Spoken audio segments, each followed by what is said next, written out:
Hello friend, मित्रांनो, railway NTPC under ग्रॅज्युएटची date आलेली आहे एक्झामची.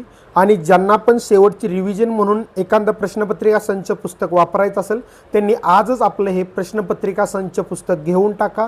रेल्वे NTPC अंडर ग्रॅज्युएटच्याच पाठीमागं झालेल्या प्रश्नपत्रिका मराठीतून यामध्ये स्पष्टीकरणासहित उपलब्ध करून दिलेले आहेत. हे पुस्तक तुम्हाला रेल्वे NTPC अंडर ग्रॅज्युएट तसेच रेल्वे NTPC ग्रॅज्युएट लेवलसाठीही फायदेशीर ठरणार आहे. त्यामुळे आजच तुम्ही बुक डेपोमधून हे पुस्तक घेऊन टाका. तुमच्या जिल्ह्याच्या ठिकाणी कुठे उपलब्ध असेल तुम्हाला विचारायचं असेल तर या व्हॉट्सअप नंबरवर मेसेज करा. तुमच्या जिल्ह्याच्या बुक डेपोचे नाव आपण तिथे तुम्हाला सांगू. तसेच तुम्ही तालुका किंवा गावाच्या ठिकाणी राहत असाल तर ऑनलाईन ऑर्डर कसे करायचे किंवा कुठं भेटेल याविषयी ही माहिती तुम्हाला या व्हॉट्सअप नंबरवर दिली जाईल. ठीक आहे मित्रांनो, तुम्ही जर रेल्वे एक्झामचा अभ्यास मराठीतून करत असेल तर नक्कीच आपल्या या इंस्टाग्रामला फॉलो करा. तुम्हाला इथे रेल्वे एक्झामविषयी सर्व अपडेट भेटून जातील. Thank you friend.